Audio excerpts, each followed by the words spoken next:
welcome back to another episode of the Speak Plainly podcast, where we speak plainly about things that matter. I am your host, Owl Medicine, and today's podcast, we're going to be talking about the different types of therapy that are available nowadays. We're specifically going to be covering dialectical behavioral therapy. In order to cover dialectical behavioral therapy, which I will be referring to as DBT, because that's what everybody calls it, and the name is a mouthful. We're going to have to talk about the originator of DBT, Marsha Linehan, and the place it originated, which is called CBT, or cognitive behavioral therapy.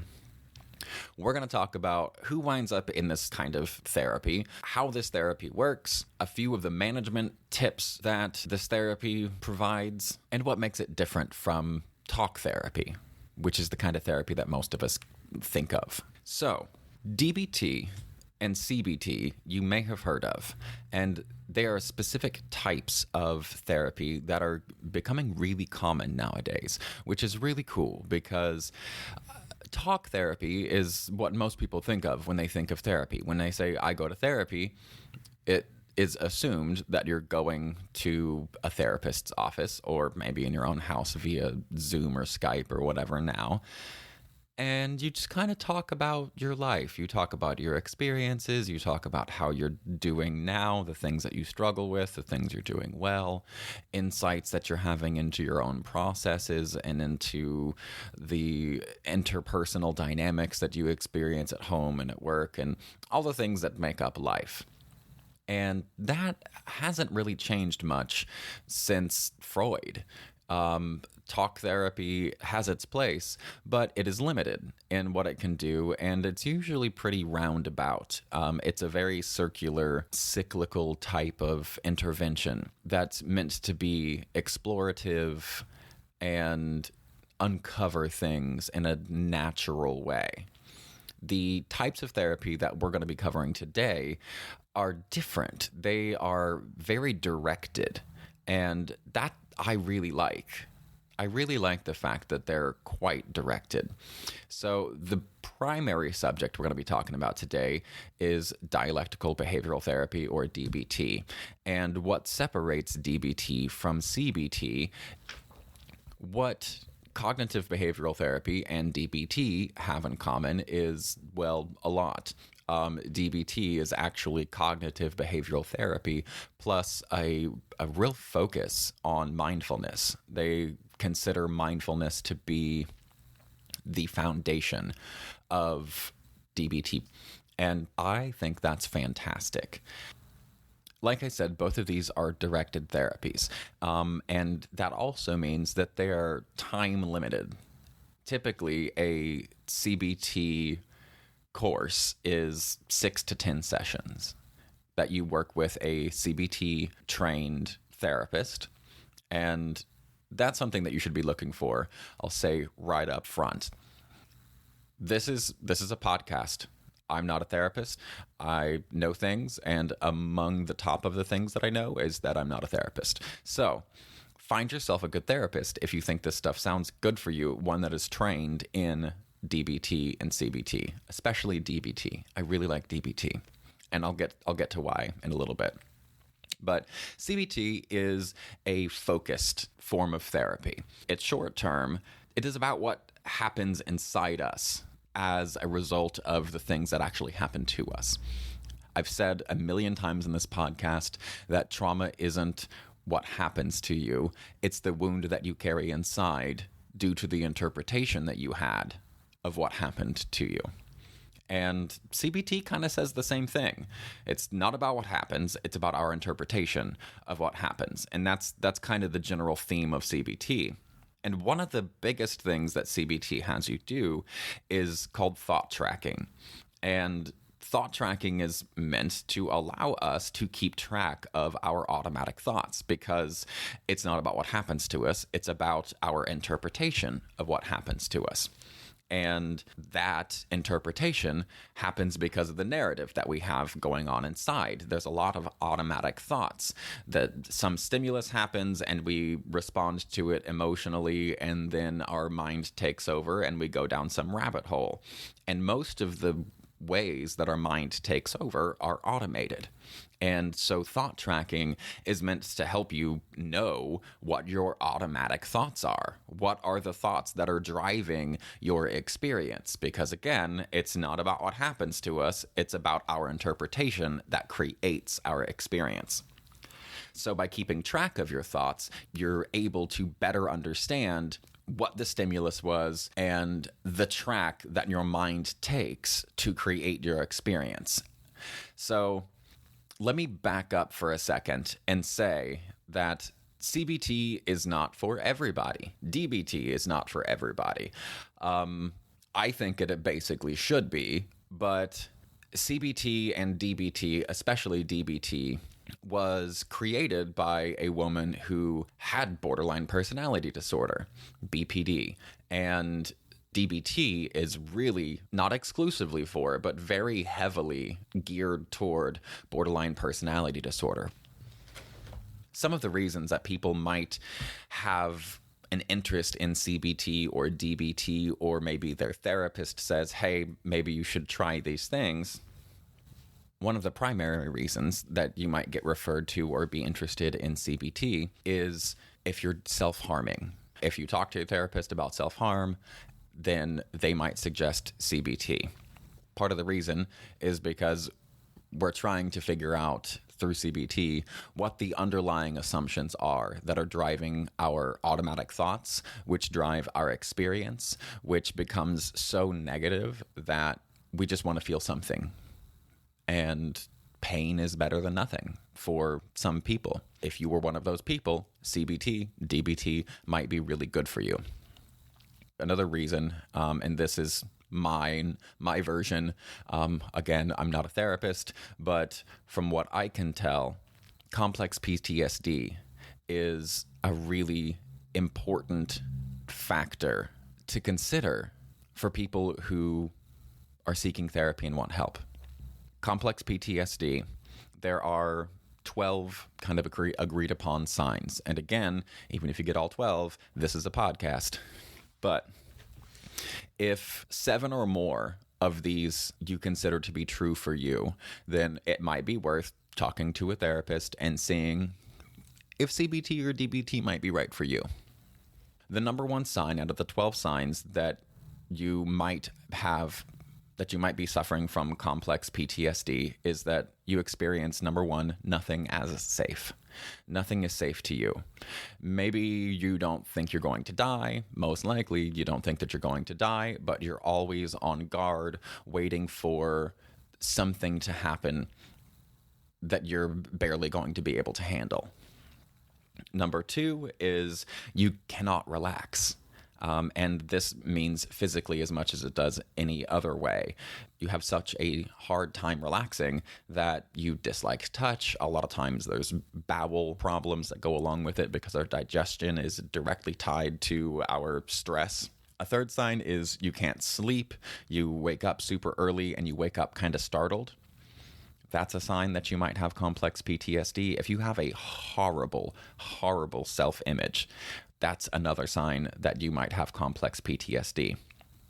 If you tend to pick highly unavailable partners, there's sign number 5. If you really dislike puppy people, people who follow you around and cling and are adorable, you find that kind of behavior terrible, that's another one.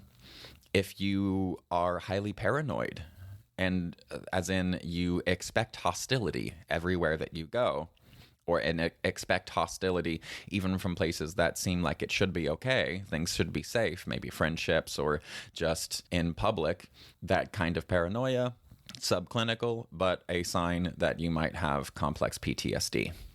If you really, really prefer being alone over being with people, that also might be a sign that you have complex PTSD. If you believe that just living life is unpleasant, you don't really want to kill yourself maybe, but being alive is just not, it's not the thing, it's just not your faves, then that might be another sign that you have complex PTSD.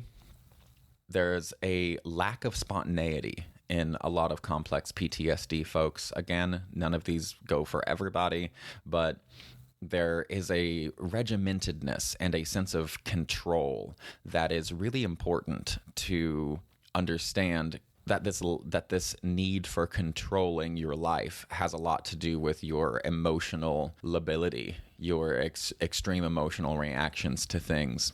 So you create a very regimented life in order to prevent those extremes. And because of that, you lack spontaneity. That's another sign.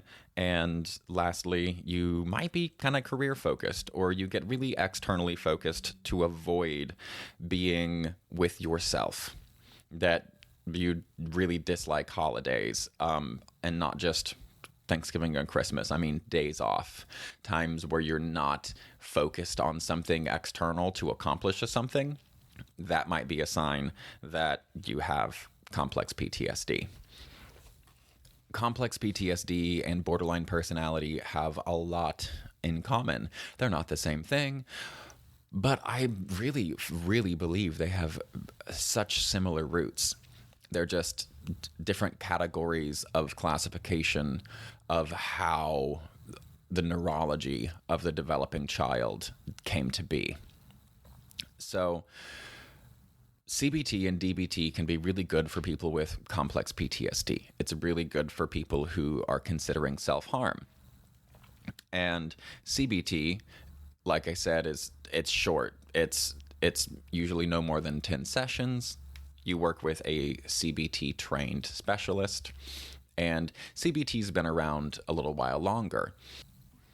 Marsha Linehan is a psychotherapist who created DBT basically from the inside out because she experienced borderline personality disorder, which is the number one reason that people wind up usually going to DBT. She was a practicing psychotherapist who thought that having to constantly refer out patients who were struggling in the same way that she was just like less than ideal. She wanted to be able to do something for them. So she created DBT. And DBT is very similar to CBT, like I've said, but DBT has this additional focus of mindfulness. DBT has 4 basic modules inside it. Each module covers a different arena, and the very first module that you cover in DBT is a mindfulness module. It's the foundation of everything that they do, because what we're trying to do through mindfulness is reestablish a connection with ourselves, with our own body, with our own experience, and how our experience manifests itself. There's a lot going on under the hood of the human being that we don't notice, and a mindfulness and meditation component really helps us to be able to see under the hood, to be able to watch what happens inside of us and understand the tendencies that we have. And through understanding those tendencies better, we can predict our own behaviors a little bit earlier, and we can find ways to stopgap the behaviors that we don't like. Which ties perfectly to the specific goals of DBT. In the 6-month DBT program that I went through, where we met weekly for 2 hours, I freaking loved this program, by the way. I absolutely loved it. When you're working with a DBT practitioner, you're going to be working with one-on-one therapy with your therapist, and you're going to be in group therapy. And the group therapy is 2 hours. You usually have 1 hour with your therapist. It's an intensive program, like I said. What we think of as regular therapy can be very roundabout, and it's very circular and cyclical and explorative. This is also very explorative, but it's explorative in a kind of prescriptive way.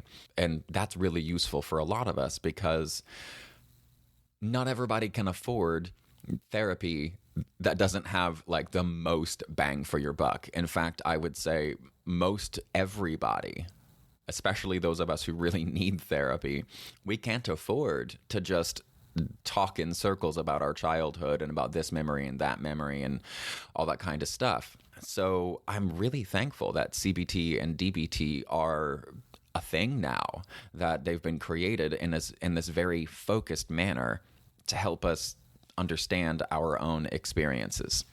And so when you first start a CBT or DBT program, I'll just be talking about DBT from here on out, but now you know they're similar. You originally establish some specific goals. You establish behaviors that you would like to decrease and skills that you would like to increase. The front of my book, in the handout 1, there are 5 behaviors to decrease with little check boxes beside them so you can check whichever ones are most important to you, and 4 skills to increase. What we're trying to decrease is mindlessness, emptiness, being out of touch with self and others, or judgmentalness. We're also trying to decrease interpersonal conflict, stress, and loneliness. We're trying to decrease the absence of flexibility and the difficulties with change. We're trying to decrease the ups and downs in extreme emotions, mood-dependent behaviors, and difficulty in regulating our emotions. And we're trying to decrease our impulsive behaviors, the acting without thinking that we all do, the difficulty accepting reality as it is, and willfulness, trying to decrease our addictions. And the things that we're trying to increase are mindfulness skills. We're trying to increase our interpersonal effectiveness skills, and we're trying to increase our distress tolerance. And you guessed it, if you counted right, there's 4 there, and there are 4 modules. The first of which is mindfulness. The second is interpersonal effective, then followed by emotion regulation, and followed lastly by distress tolerance. There's a note underneath there where you get to write your personal goals. And so my personal goals of behaviors I wanted to decrease is I wanted to decrease my own negative self-talk. And I wanted to decrease the amount of crosstalk that happens in my head, of when I have an idea and I think it, then another voice comes in and shuts it down before I can even flesh out whether it was a good idea or not. That cross-talking eliminates my ability to brainstorm about things, and I don't like that. So those were my 2 that I really wanted to focus on personally through DBT. As far as behaviors I wanted to decrease. As far as behaviors that I wanted to increase, I wanted to increase my observation skills more than anything else. And really what that boiled down to was increasing my mindfulness skills, because that's what mindfulness does. It increases observation, but not just of what's around you, but what's also happening inside you. And so as you move through a DBT program, these goals that you establish early on are really important. There's a whole section where you talk about goals and the importance of goals, because what we're trying to do is we're trying to self-direct our own behavior. We're trying to self-direct our activities in the world and our reactions, and trying to make them measured. And we can't do that if we don't have a goal. If we're just like, well, I want to be better. Well, what does that look like? If you don't know what better looks like, then you will fail every time, because you have no way to measure your success. So it's really important to set up these own personal goals and be really present with this, because it is hard work. These programs are hard work, but man, they're awesome. And especially, I loved the group therapy, because you get to see other people going through their own version of the same thing, and everybody's sharing, and it's a really marvelous experience. I want everybody to go through DBT, especially chronic stress adapted people. We all need to go through DBT as far as I'm concerned. And CBT is great, but you've probably put together through the last year that I've had this podcast that I'm a big fan of mindfulness. I think that free will escapes us all without mindfulness. I just don't think that it's possible. So that's why I really am focusing on DBT here, because I think the mindfulness component added to CBT makes it just so much more powerful. So now I'm going to move through some of the early, basic fundamental understandings, some of which I've covered earlier in this podcast and previous episodes. Some of it will be new. I'm not going to go through all of it because there's too much. I went through a 6-month program. This book that I have that I'm getting a lot of this information out of is the book that I used through my program. It's one of 2 dialectical behavioral therapy books that I have, and it's wonderful. And I think one of the most important to understand is, it's the 3rd handout in this very first module. And it's on mindfulness. But the way they break it down is that we have 2 minds. We have the reasonable mind and we have the emotion mind. Or I like to call it the rational mind and the emotional mind, because both of them are reasonable. I've talked about how emotions are logical. If you don't know what I'm talking about, you think that emotions are completely illogical, go listen to that podcast. It's a great one, and it's really important to understand that our emotions are logical. They're just operating with different data than our rational mind is, and they're trying to deal with a different arena of life. The immediate versus the rational mind is looking at our future and our past. So the reason I'm bringing this up is it's so important to understand that we have a rational mind and we have an emotional mind. And they're like the 2 horses of a chariot. One is pulling us down a very emotional path, and one is pulling us down a very logical path. The rational mind seems cool and rational and task-focused, and the emotional mind feels more hot, more mood-dependent, and is emotion-focused, obviously. When you're in your rational mind, you're ruled by facts, reason, pragmatics, values, and feelings are not very important. And when you're in the emotional mind, the exact opposite is true. You're ruled by moods, feelings, urges to do and say something. Facts, reason, and logic are less important. And thirdly, we have the wise mind. The wise mind, we're called Homo sapiens. Sapien meaning wise. And I think that what makes us human, hopefully, I love the parallels in the naming of this, because as Homo sapiens, as the wise man, it's our job to find and activate our wise mind. And what the wise mind does in a little Venn diagram is it sits in the overlap of our emotional and rational mind. You could, if you wanted to separate the hemispheres into right and left of emotional and reasonable, and that is not anatomically accurate whatsoever. But if you did that, you can think of that Venn diagram in the middle of being your brain STEMmy stuff. That's the basic basal things that keep us alive, like breathing and heart rate and that sort of stuff. And I think it's wonderful that breath is a primary focus of mindfulness, because it does allow us to access both our rational and our emotional minds. And our job as a Homo sapiens, as the wise man, is to get both of our chariot horses to go down the same damn path. That we have a path that we would like our life to take, at least some general idea. And again, this refers back to the importance of goal setting. But once we have a goal, we try to point ourselves in a general direction on a general path to achieving that goal. And that goal exists in the real world, where there are both logic that is important and there is emotion that is equally important. And our wise mind is how we bring these 2 together. And that is a huge, huge component. I can't say it's the biggest. There's a million massive components. But I think this concept, it's not just a DBT concept. This is the concept of the observer in mindfulness. There's peoples all over the world from many different cultures that have developed a very similar idea to this. But the idea is that there is something beyond your rational mind. There is something beyond your emotional mind. There is something beyond both of those that can encompass the 2. And when we try, we can get both of those horses on the same track, and we can lead a wise life. And if emotions are hot and logic is cool, then the wise mind feels timid.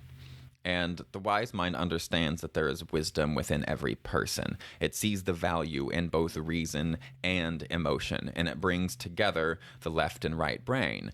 The last key phrase that they have under here is the middle path. How Buddhist is that? That's what they call Buddhism, is the middle path. All right, and there are 5 major handouts. There's like handout 5A, 5B, 5C, so there's actually more than 5. But there are 5 basic handouts in the mindfulness regimen, in the mindfulness module. The second module moves into interpersonal effectiveness, and this is really important for those of us who might benefit from this, whether you're a highly sensitive person or borderline personality or complex PTSD, for all the reasons that we've talked about before. It's really hard to hold relationships together. We tend to have much more extreme emotional responses to stuff than our less traumatized or less stress-adapted counterparts may have.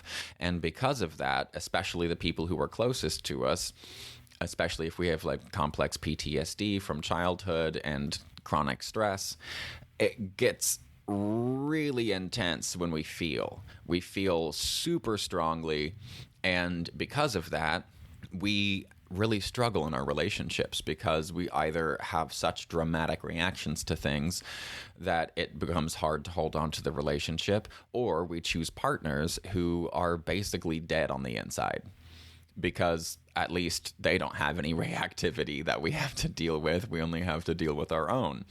But if they're avoidant and you're reactive, their avoidance is going to activate your reactivity, and then you're going to cling harder and they're going to avoid harder, and it becomes this terrible dance. So interpersonal effectiveness is the module that is thrown in to help us navigate how do we compromise with the things that we need without giving up ourselves, because that's really hard. A lot of us have been trained to live on crumbs and to deny our own needs and our own stuff for the benefit of everybody else around us. And that's never more true than in romantic relationships, whether we like it or not. And so interpersonal effectiveness basically has you asking, when you're navigating a conflict with somebody, you're taking into active account what is the goal that you want, and you're thinking about this explicitly. DBT really teaches you how to think. Like it should be taught in all schools, is like in K through 12 school as far as I'm concerned, because it teaches you how to critically think about how to navigate the things that really matter in life.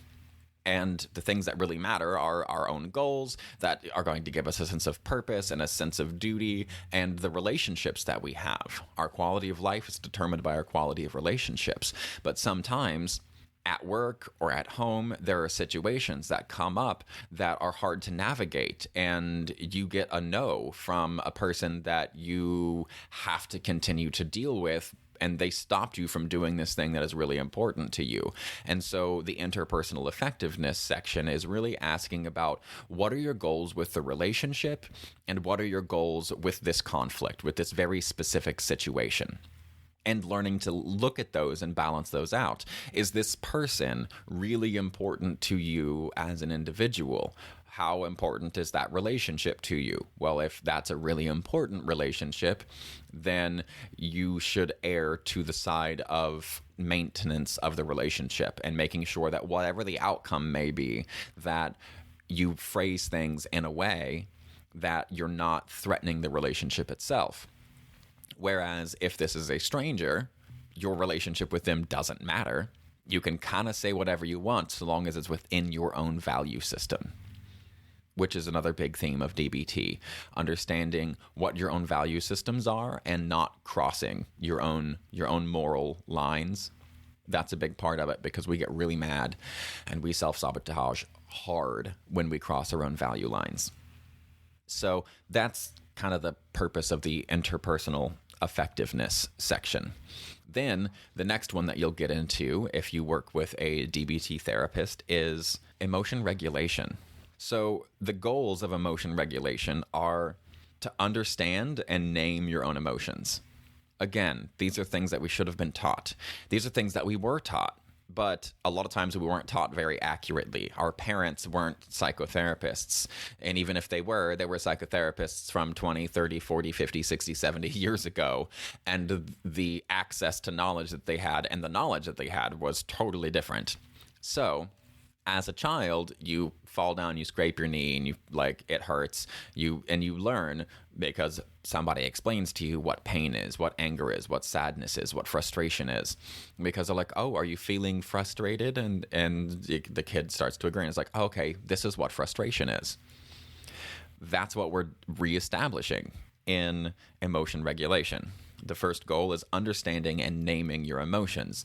This is where the whole name it to tame it kind of concept comes from.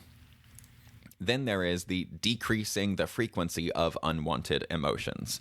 And in that section, you learn to stop unwanted emotions from starting in the first place and changing the unwanted emotions once they do start. The third goal of emotion regulation is decreasing your emotional vulnerability, decreasing your vulnerability to your own emotional mind, and increasing your resilience, which is really just saying increasing your ability to cope with difficult stuff. And then the last goal is decreasing emotional suffering, which is slightly different from decreasing emotional vulnerability. Decreasing the emotional suffering is focused on reducing suffering when painful emotions do overcome you. Because Marsha Linehan did an amazing job creating this from the inside out as a person with borderline personality disorder. So she understands that no matter how hard you try or how well you set things up, sometimes you do become overwhelmed by your emotions. And so the final goal of this module is decreasing the suffering once you have been overcome by your emotions, learning to manage those emotions so that you don't make things worse. That's the biggest problem that we have when we're overwhelmed, is once we're overwhelmed, it's easy to fall into what shame does, which is it just wants to propagate itself. When you're really overwhelmed, it's like we just want to make things worse. So minimizing suffering is largely based around when you are overwhelmed, learning to not make things worse. So that's the third module of DBT. And if you ever do go into DBT, there are a bajillion different acronyms in DBT. They really love their acronyms. There are acronyms to help you remember just about everything. And for the last module, DBT brings up distress tolerance. And distress tolerance is a lot like the last goal of the third module. It's about not making things worse. That's really it. Distress tolerance is about not making things worse. It's about learning to accept the reality as it is. And there's another form of therapy that's out there now called ACT therapy, which is acceptance therapy, acceptance something.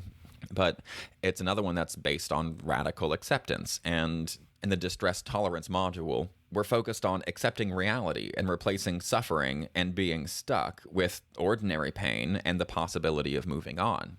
That's what acceptance does. When you accept that your reality is the way that it is, that it sucks, or whatever it is, when you accept the reality of the situations that you're trying to change, that's the first step to being able to change them. That's the first step to making your extraordinary pain, because it feels extraordinary because you can't accept it. And you can't accept it because it's extraordinary in your own head. It's extraordinary. So you can't accept that. That creates suffering. Suffering is just pain on steroids. It's the pain that we create because of our pain. So this is about turning that suffering back into ordinary pain. And that gives us the chance to move on, to move forward, and to do something differently, to change the ending. The last thing in this section is about becoming free. Become free of having to satisfy the demands of your own desires, urges, and intense emotions. That's what the freedom is. Freedom from all the crap that we lock ourselves into. Life's a crazy, crazy roller coaster for a lot of us. And some of us can really benefit from things like CBT, DBT, ACT. But today's episode, we've did a little bit of a deep dive into DBT. It's a wonderful, wonderful type of therapy that I personally have gone through, and I freaking loved it. It was phenomenal, and it was really cool. I found it late. I wish I could have found it earlier, but also kind of don't, because through my exploration of all kinds of philosophies, from Vedic to Buddhist to Stoic, I've put together my own stuff with my understandings of neurobiology and developmental neurobiology, childhood development, all that kind of stuff, and created some kind of loose schematic for understanding how I came to be, how the world works, like in a nuts and bolts kind of way. And DBT did that. Well, Marsha Linehan created a system that did all of that. I didn't need to reinvent the wheel, but I'm really glad that I did, because like this stuff is in my bones now. And then after being able to do a 6-month program, it's that much more ingrained in me, because each week, if you go through one of these programs, you get homework, you get these handouts, and you cover a skill, because all of this is skills-based. You're not in group therapy talking, this is important, you're not in group therapy talking about like your childhood traumas or talking about the terrible things that have happened to you. A little bit of that comes out, but for the most part, DBT is very skills-based. It's about giving you the tools and the understandings that you need to make your life better for you in whatever way that, whatever that means to you. DBT is about giving you the understanding and the tools necessary for you to change your life and live a life that you find more enjoyable, whatever that means to you. Which is why I want to close this with what dialectical means, because I had to look this up. Cognitive behavioral therapy is pretty easy. Cognitive behavioral therapy. I know those 3 words. That makes sense. However, dialectical, I was like, I don't really know exactly what that means. And when you look it up, it's a little strange. Like the Oxford Dictionary has some stuff that it makes it a little harder to understand. But anything that's dialectical, according to the Oxford Dictionary, says it's relating to the logical discussion of ideas and opinions. The example given is dialectic ingenuity. Dialectical, the second definition, is concerned with or acting through opposing forces. And that's really important, because when you get into better definitions, it's about any systematic reasoning that juxtaposes contradictory ideas and seeks to resolve the conflict. So any dialectical thinking is the ability to view issues from multiple perspectives and to arrive at the most economical and reasonable reconciliation of seemingly contradictory information. I love, love, love that definition. That's from eric.ed.gov. That is my favorite one when I was digging through Google looking at these. That one makes by far the most sense. And I love that Marsha Linehan chose that, because the conflicts that we experience as BPD people, as complex PTSD people, as people who have been injured by living in the modern world, in this post-capitalistic modern world, there's a lot of conflicts, and there's a lot of like hard stops where we just feel really stuck. But if we take the time out of our day, out of our lives, to critically think in a systematic way from many perspectives about what the issues that we're facing are, where they come from, and what the straightest path to solving them is, that's dialectical. And we all face these hardships that seem like there's no way around them. And I love the name dialectical behavioral therapy, because it's about seeming oppositions and finding the commonalities and the most direct path to kind of bridge those two. So that's dialectical behavioral therapy. It's like CBT plus the mindfulness portion. It was created by Marsha Linehan, who is a psychotherapist herself, and it has been proven over and over and over again in clinical settings to be really powerful. It is a focused form of therapy. So you can really invest in this And I know that therapy is unattainable for most people. Regular circular talk therapy is. And so if you want therapy, if you feel like you want or need therapy, but you can't afford it, if there's any way that you can save up enough money to be like, okay, I only need 6 to 10 sessions of CBT. Like I need this limited chunk of time. That's the maximum that you have to save up for, right? If there's a limit to it, it's more doable. And I really appreciate that. I appreciate the bang for the buck that you get out of DBT.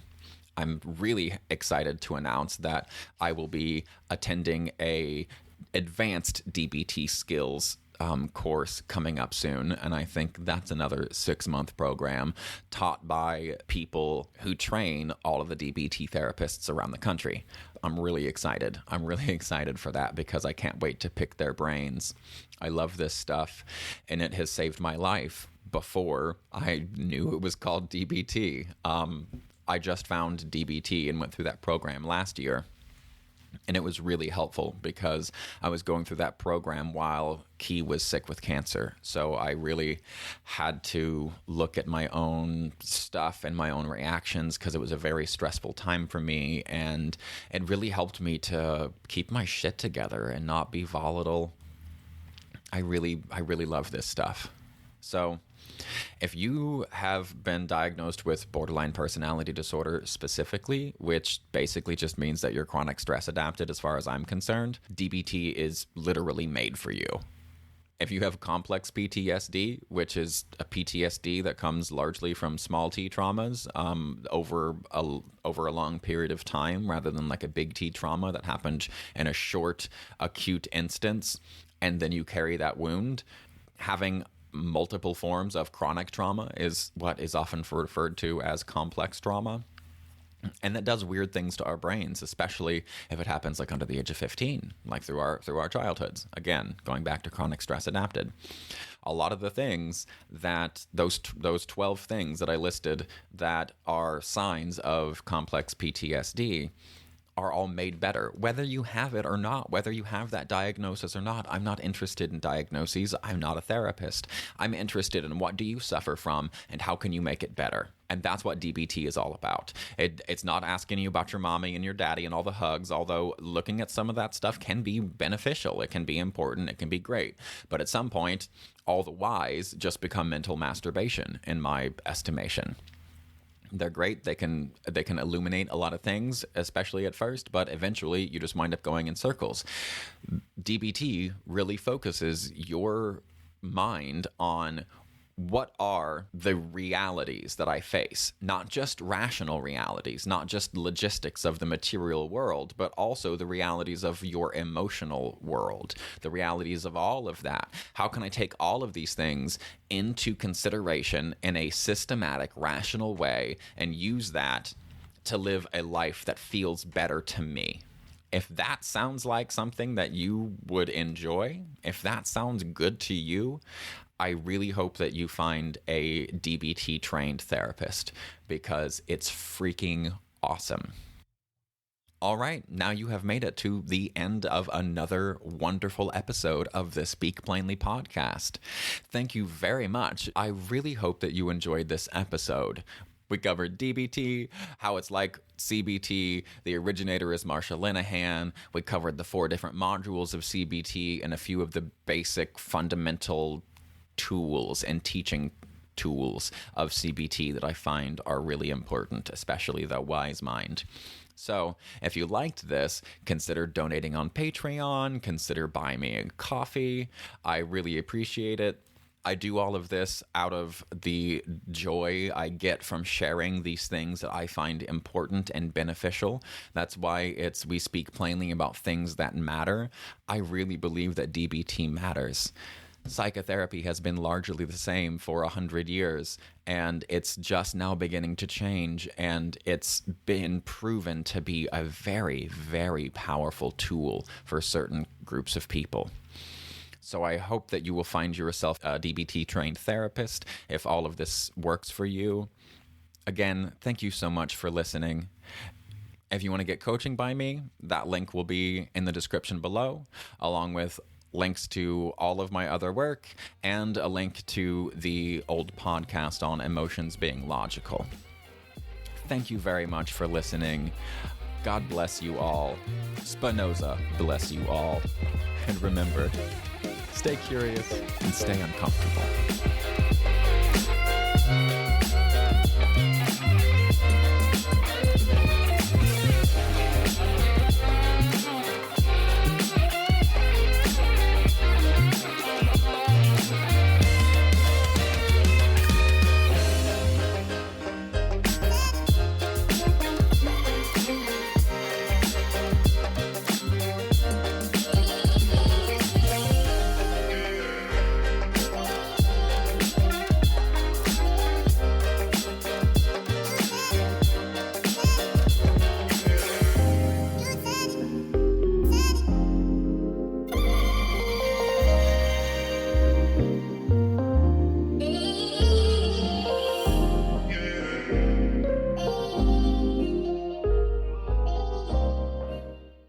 Do